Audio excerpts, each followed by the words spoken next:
I'm going to be doing a video here on Existence University being upset about dark matter. What is it? It's top 10 reasons the universe is electric.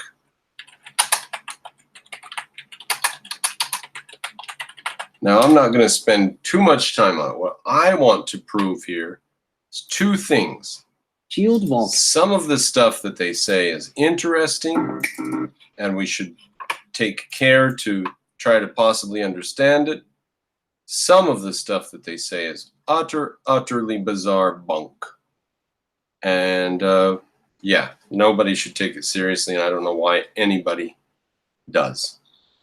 Okay, there's, oh my God, how many commercials do I have to sit through? Are you kidding me?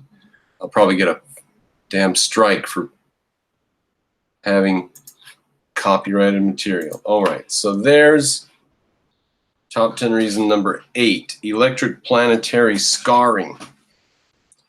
All right, so we're not gonna go through every single bit of all 10 of these. We're just gonna go through and find a bit in some of them here and there. It is then not a coincidence that objects in space behaving like charged bodies, from the mysterious collimated jets. We have created this special Top 10 series to highlight the most compelling evidences for the dominant role of electromagnetism at all evidences. Evidence is a plural word. Scales throughout the cosmos. Thanks to ever finer technological data, the existence of electric currents traveling through space is now undeniable and is more and more routinely acknowledged. Universe's highest electric current found. 10 to the 18 amps. University of Toronto, Canada. Okay? 10 to the 18 amps. So those of you who don't think this electric universe stuff is real, 10 to the 18 amps, come on. By astronomers and astrophysicists. Yet the ramification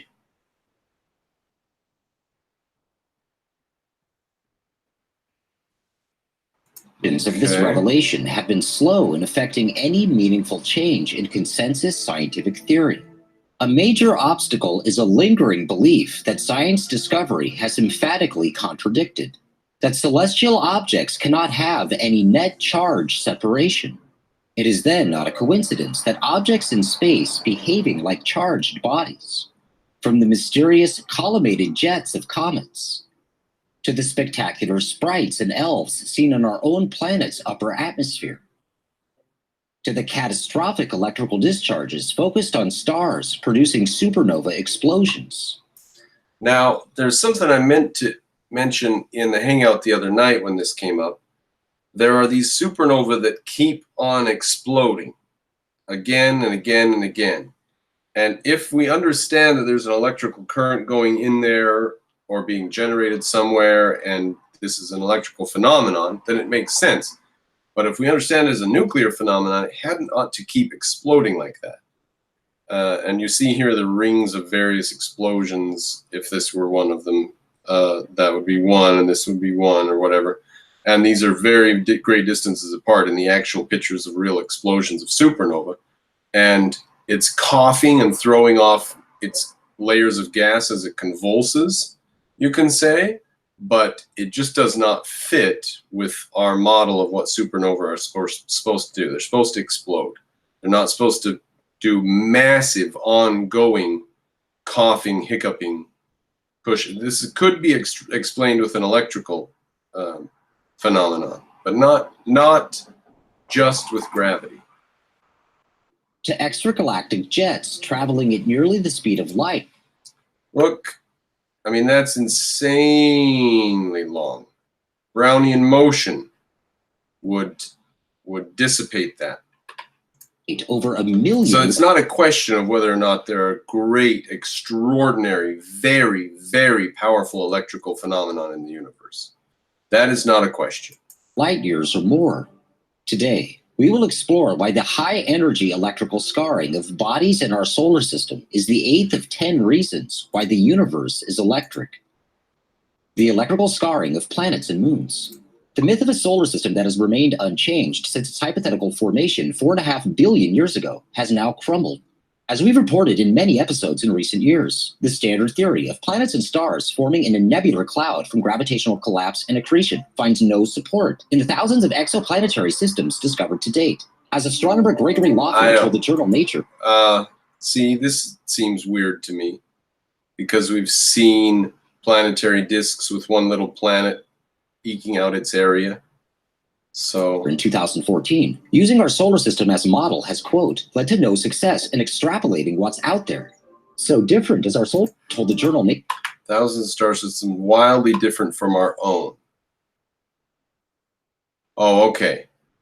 Has demolished ideas about how planets form, sure, but it hasn't demolished the nebular theory. Nature in 2014, using our solar system as a model has, quote, led to no success in extrapolating what's out there. So different as our solar system seemed to be that astronomers now increasingly entertain the notion of planetary migration. As noted in a recent Phys.org report, in our solar system, the inner planets have surprisingly large spacing and diverse sizes. Abundant evidence in the solar system suggests that Jupiter and Saturn disrupted our system's early structure, resulting in the 4 widely spaced terrestrial planets we have today. Some astronomers today... Widely spaced? All the distance out to Mars is pretty small compared to the difference between Mars and Jupiter. Why do they say they were widely spaced? Now suggests that these gas giants acted as so-called wrecking balls, migrating toward the inner solar system. Yeah. All right. What does that do for us? Destroying an early generation of planets and robbing the planet Mars of its lighter elements. The gas giants may have indeed acted as, quote, wrecking balls, though not through mechanical... See, this is just bizarre stuff. I'm not on board with everything these people say because they're just bizarre. Why are they doing this? Collisions in tidal forces, but rather through bodies of different potentials discharging electrically. As we will see, the experimentally proven ability of high-energy electrical... Do they just want the big planets to get close to Mars so they can zap it with electricity? Is that what they need to do? We can have electrical currents go through the thick clouds of the early nebula. So as long as we have some formation of some planetary bodies, we can have some really violent electrical storms in the early solar system. We don't need to have Jupiter come over and do it. Discharges to produce craters and countless other planetary features offers an entirely new perspective on planetary science and the solar system's history. The Moon. The most heavily studied rocky body in the solar system outside of the Earth is, of course, the Moon. When the first space probes returned images of the Moon, they revealed a surface heavily pockmarked with craters and riddled with long sinuous channels, called rills. Scientists seeking to interpret these features were constrained by the traditional geologic toolkit. The, quote, debate over the lunar craters only included 2 possible causative agents, volcanism or impact. Eventually, a consensus was reached that meteoritic impacts were the primary source of lunar craters. The Moon and some other bodies in the solar system are so heavily cratered that astronomers invented a violent epoch called the Late Heavy Bombardment, a hypothetical period when disproportionate numbers of asteroids supposedly collided with planets in the inner solar system. One reason for the hypothesis is that isotopic dating of moon rocks seems to imply that the so-called impacts that caused rocks to melt appear to have happened over a relatively short period of time.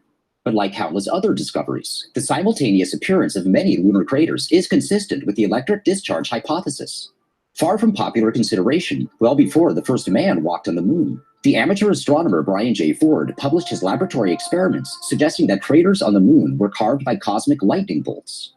In the cited experiments, Ford used a spark machining apparatus to reproduce in miniature some of the most puzzling lunar features, including craters with central peaks, small craters preferentially perched on the high rims of larger craters, and craters strung out in long chains.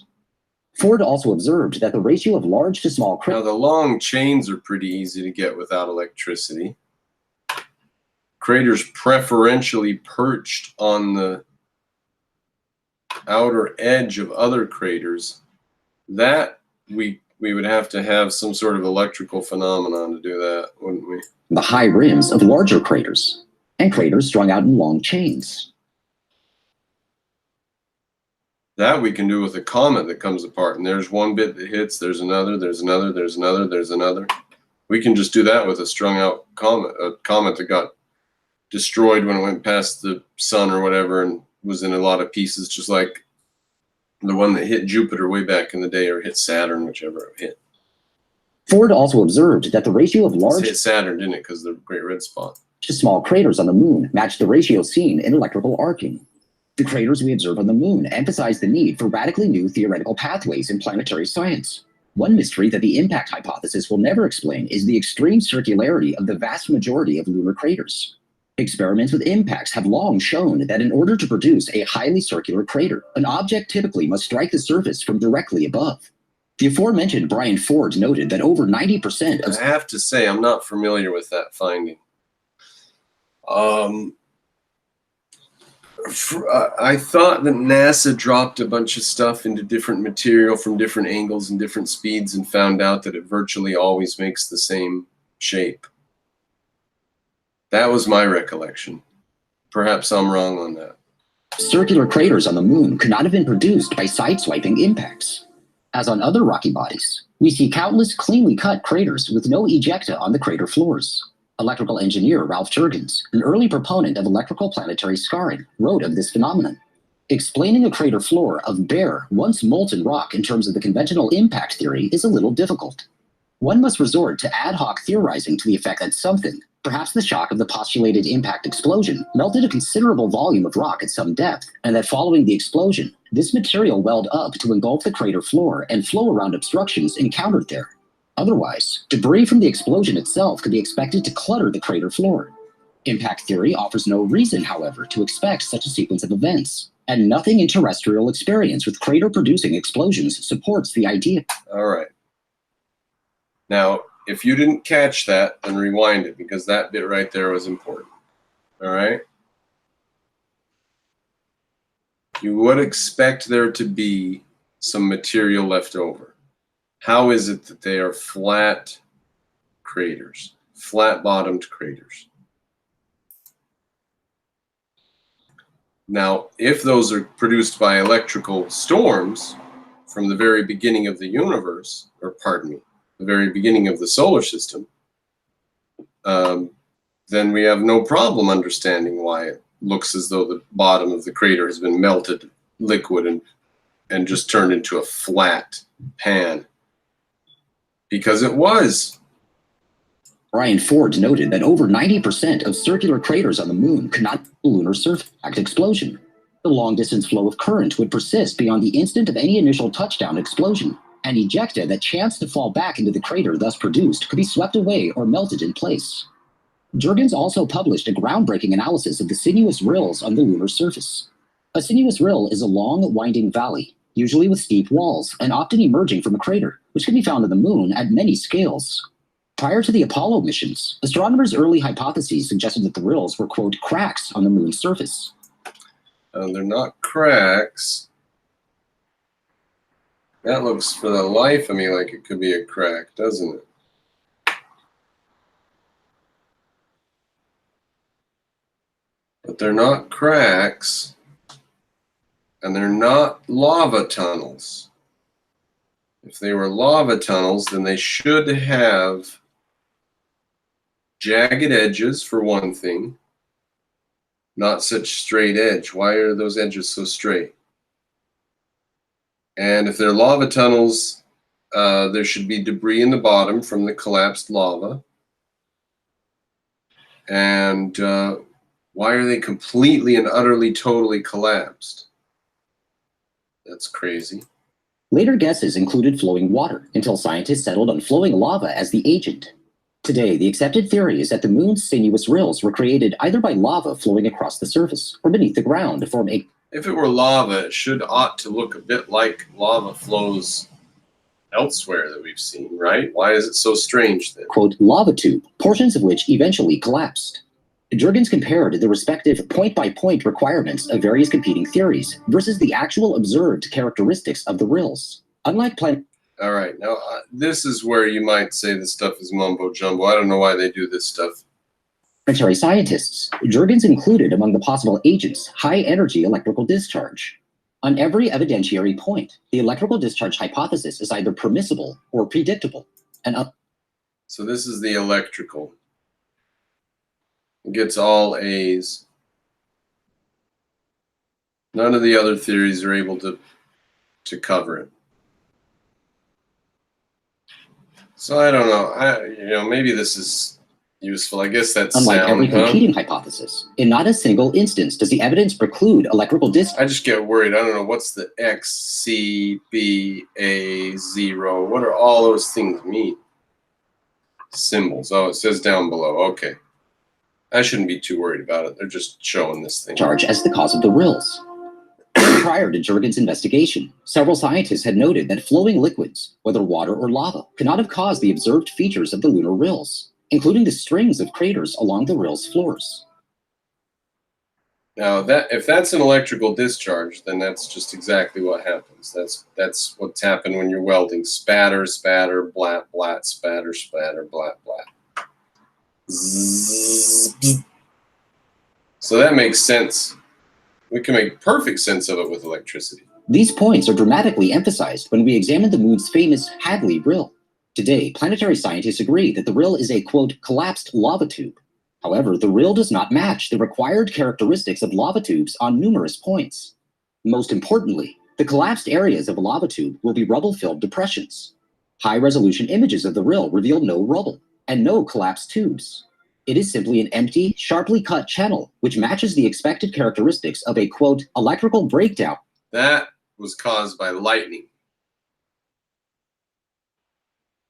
How quickly? Very, very, very quickly. Channel.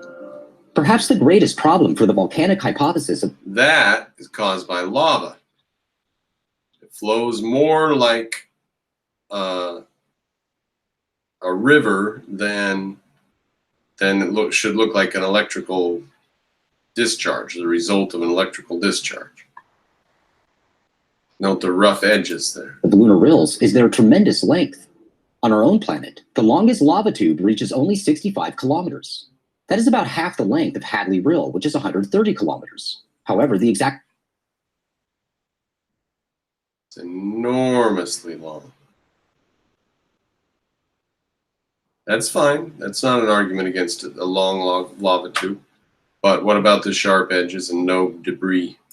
Exact opposite should be true. On Earth, the atmosphere is insulating, allowing lava to retain its heat. In the, quote, vacuum of space, heat will be much more rapidly radiated away.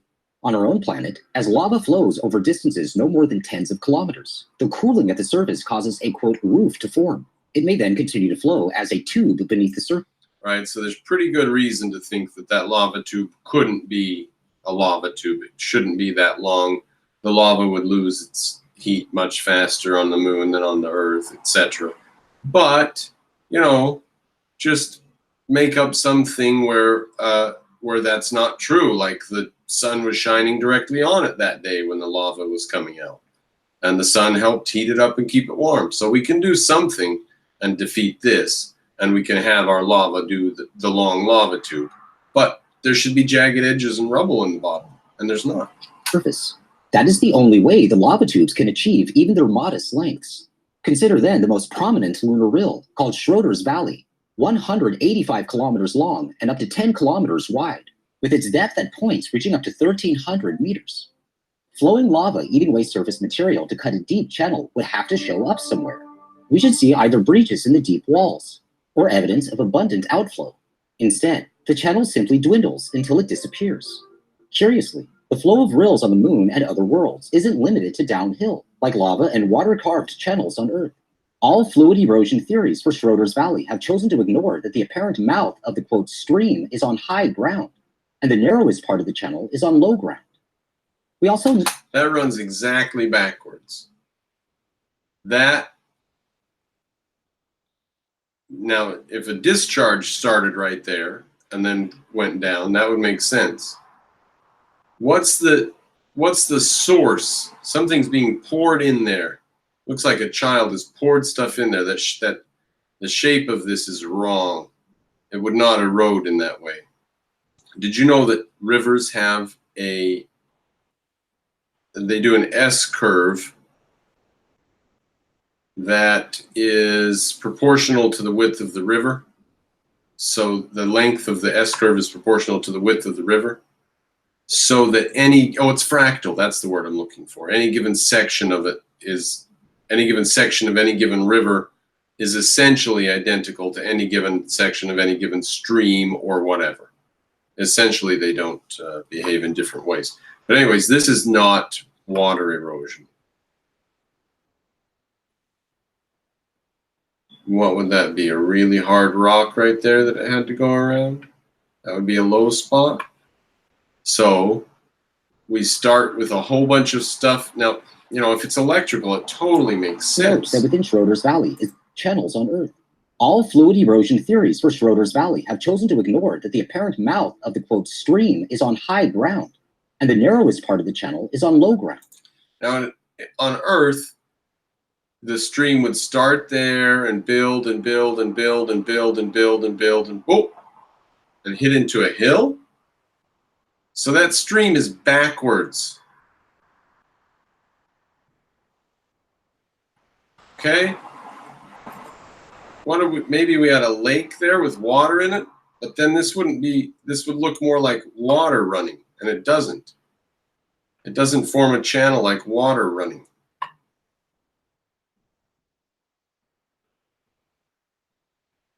And if it were water running, for God's sakes, it should get bigger at the end.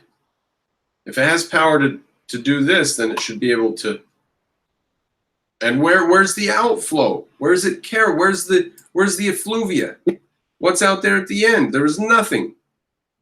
See, this is an electrical phenomenon. This has got to be an electrical phenomenon. The channel simply dwindles until it dis. Interesting that it can go up over a hill, too.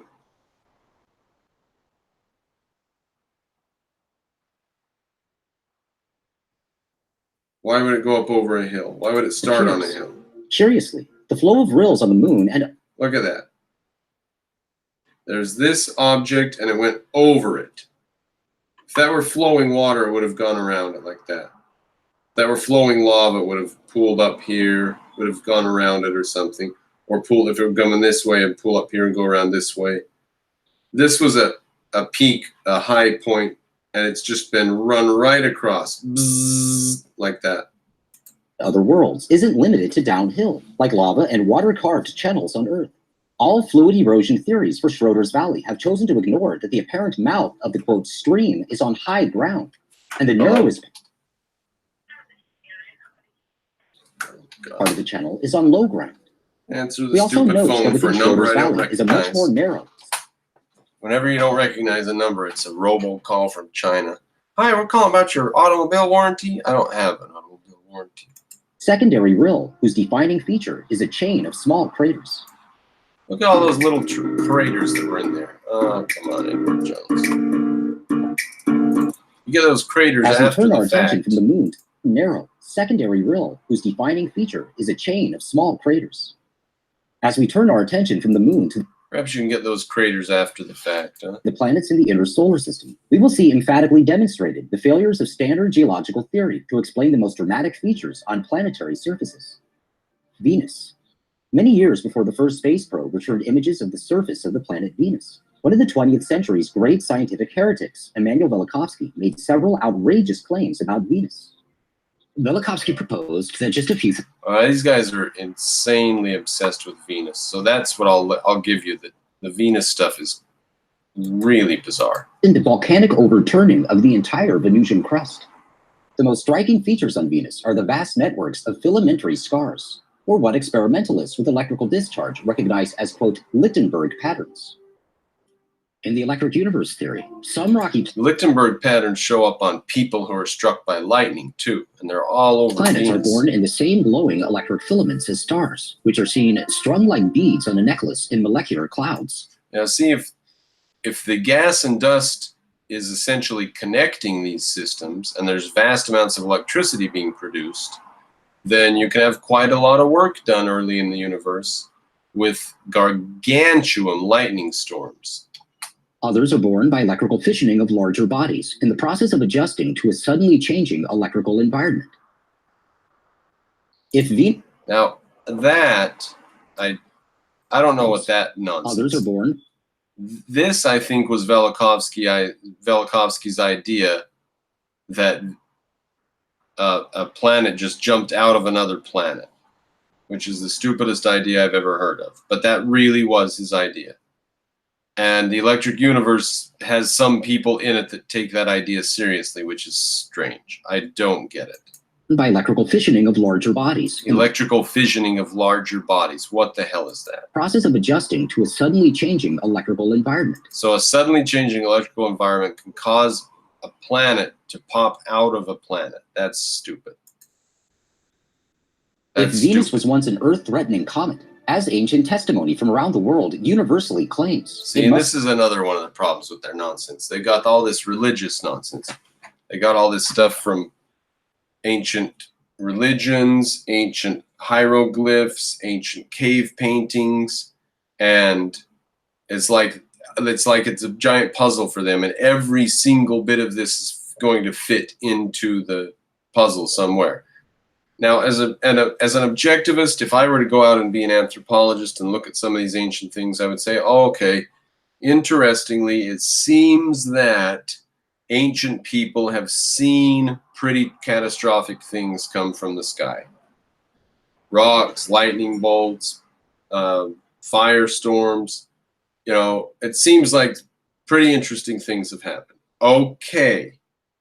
But they really, really just keep going with it and running with it. And you know, for them, the universe has a God, and there's all kinds of weird things tied up in it. There's no reason to do that. And until we take what's proper about the electric universe hypothesis and integrate it into modern physics, these people are going to have all the room to run around they want. Have had an eccentric orbit that brought it close to the Earth.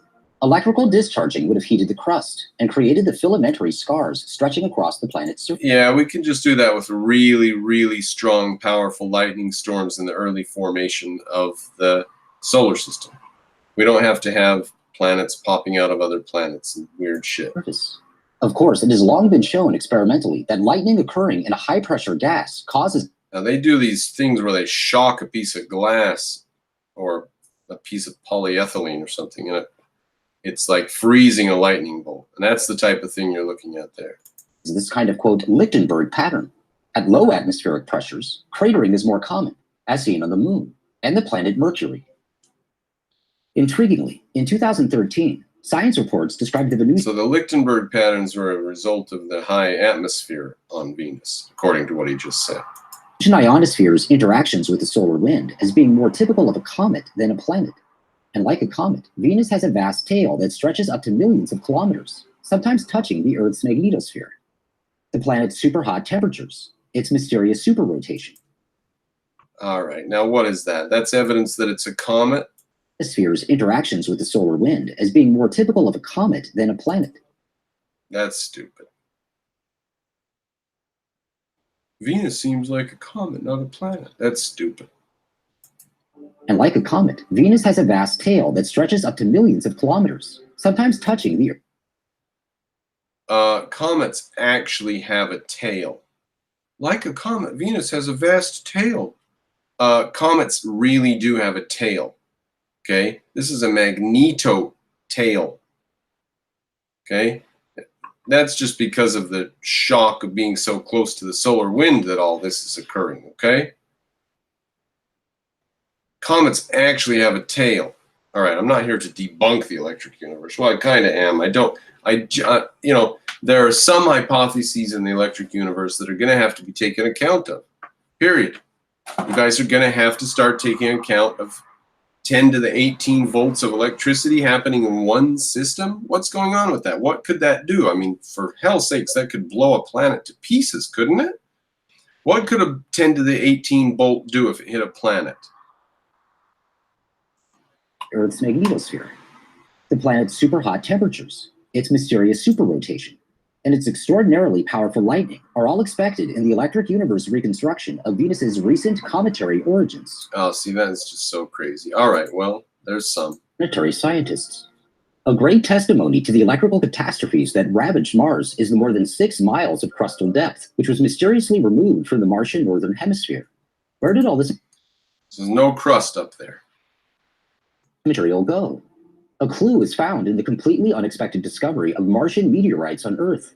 Initially, planetary scientists treated the discovery with great skepticism, since they did. what does that mean? The top of the planet was blown off, and we know that because a bunch of it landed on Earth? I mean, that's crazy. Once in a while, there's an impact so vicious that it throws ejecta out in all directions, and some of it ends up on Earth. That's all we need for that. Not expect that the escaped material could reach the necessary velocities to bring it to Earth. The massive electrical excavation of Mars could have also been the source of the mysterious asteroids that share Mars's orbit, called Trojans. In fact, a scientific paper published in 2017 proposed that the asteroids are the remains of a decimated mini-planet, since they are composed of olivine and other distinctly planetary minerals. Planetary scientists also imagine violent collisions as the likely source of the Martian moons Phobos and Deimos. As described in a Space.com report, a large impactor smashing into the red planet could have sent pieces flying into the air, where gravity may have drawn them together. An existing moon might have also been destroyed, creating the rubble that later formed Phobos and Deimos. As we look closer at Mars's Phobos, collisions and gravitational accretion, the only theoretical mechanisms available for planetary scientists, prove totally inadequate to explain what we actually see. Yeah, now these, you know what, and all of these moons, all of these weird, bizarre moons that we have around the solar system, we can explain them if they were flying around in a highly electrical cloud at the beginning of the solar system, right? We could explain striations. We could explain this, all that. What's that? What is that? That's a lightning. That's an electrical phenomenon right there. That's what that is. Why does it curve in that way? Maybe that's just a whole bunch of a big long comet that hit it, like a machine gun as it was rotating quickly. Maybe that's possible. We could get that from it. But all of these striations, these weird lines everywhere, how are we going to get all this accomplished without electrical storms? And this isn't even the best example. I mean, the other moons are crazy looking. Crazy looking. All right, that's insane. Bodies. We see dramatic parallel channels and crater chains, features not expected at all from mechanical collisions. Parallel channels. What is making a bunch of parallel channels? Right? What the hell is that? Now, electricity is going to have all kinds of weird effects like that. We can do these things with electricity. We can do channels that go up over the edge of hills and back down and keep going. But as we've illustrated dozens of times, they are routinely produced in experiments with electrical discharge. And the most dramatic feature on Phobos, the astonishing Stickney crater, underscores a puzzle that is repeated on countless bodies in the solar system. The crater is 9 kilometers across, nearly half the diameter of Phobos itself. How could any impact capable of producing such a massive crater fail to shatter the moon? A similarly improbably huge crater is seen here on the Saturnian moon Tethys. The moon is only 1,000 kilometers in diameter, and yet its giant hexagonal crater is an incredible 450 kilometers across. As reported by UniverseToday.com, whatever struck Tethys in the distant past probably should have shattered it into pieces, but didn't. On the famous asteroid Vesta, the largest so-called impact crater is an astounding 475 kilometers across. The diameter of the asteroid is only 525 kilometers. Craters much too massive to have been produced by mechanical collisions is just one of many enigmas resolved by the electrical scarring hypothesis. See, we don't have physics for that. We say it should have smashed the moon apart if it can make a crater that big. In the companion piece to this video, called The Craters Are Electric, we outlined numerous types of craters seen on every type of solid body that are routinely produced by electrical discharge in the laboratory, including weird hexagonal or square craters, so-called bullseye craters, craters with flat floors and pitched up rims, the extreme circularity of craters, and the complete anomaly of smaller craters appearing on the rims of larger craters.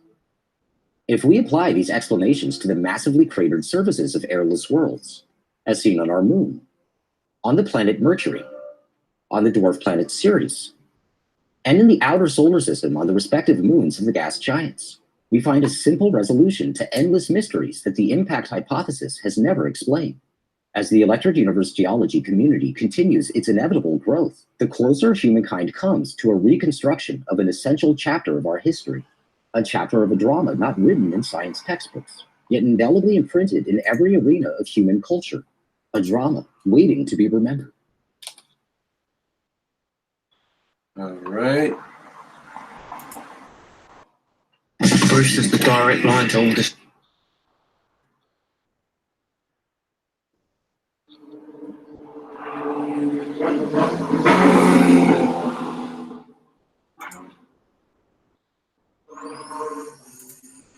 Known to every high school physics student, electric currents produce magnetic fields. But this law of physics is almost nowhere evident in the standard astrophysical literature. Student, electric currents produce magnetic fields. But this law of physics is almost nowhere evident in the standard astrophysical literature. Now, why is that? In fact, with ever finer technological data, the influence of pervasive, powerful magnetic fields at all scales throughout the cosmos has been one of the great surprises of the space age. Although astronomers have had no choice but to acknowledge the existence of magnetic fields in space, it's important to keep an historical context and remember the predictions of the standard gravity-centric cosmology. Consider the following excerpt from the early online NASA feature, Dr. Magneto's Questions and Answers, archived on the official NASA website. On the question, do magnetic fields exist throughout? Now, let me just mention, ladies and gentlemen, magnetic fields are so strong, or they can be made so strong that they can hold what we consider non-magnetic matter. For example, they put a frog into an MRI machine, a special MRI machine, and created the magnetic field in there. It wasn't an MRI machine, it was a big magnet for the experiment. And the frog floated. The frog floated inside of its little bubble of magnetism. And frogs are clearly not highly magnetic. About space, the answer reads as follows. On the cosmological scale, there is no data to suggest that magnetic fields are present. They certainly are not important in the dynamics of the universe for any reasonable range of field strengths consistent with present observational constraints. Present observational constraints actually are telling us that there is a lot of electricity out there. So why can't we see it? But fast forward to... Why can't NASA see it? Look at this. There's electric field, magnetic field data. Now, what are those magnetic fields caused by? NASA says they're caused by the total sum of supernovae. In 2011, and the undeniable conundrum is acknowledged in the Universe Today article. It states, the mention of cosmic scale magnetic fields is still likely to be met with an uncomfortable silence in some astronomical circles, and after a bit of foot shuffling and throat clearing, the discussion will be moved on to safer topics. But look, they're out there. They probably do play a role in galaxy evolution, if not galaxy formation, and are certainly a feature of the interstellar medium and the intergalactic medium. There you go, ladies and gentlemen. See, I'm not making the world's strongest claim when I say that this stuff might be plausible, am I? It's certainly more plausible and has more evidence for it than dark matter, for God's sakes. All right. I'm reaching the end of my ability to focus on this stuff. I really don't know too much about it or care too much about it, but to the extent that I do listen to or care about or try to learn about what's going on in cosmology, I just roll my eyes when they come with that dark matter stuff. So jump on the bandwagon, come in for the big win.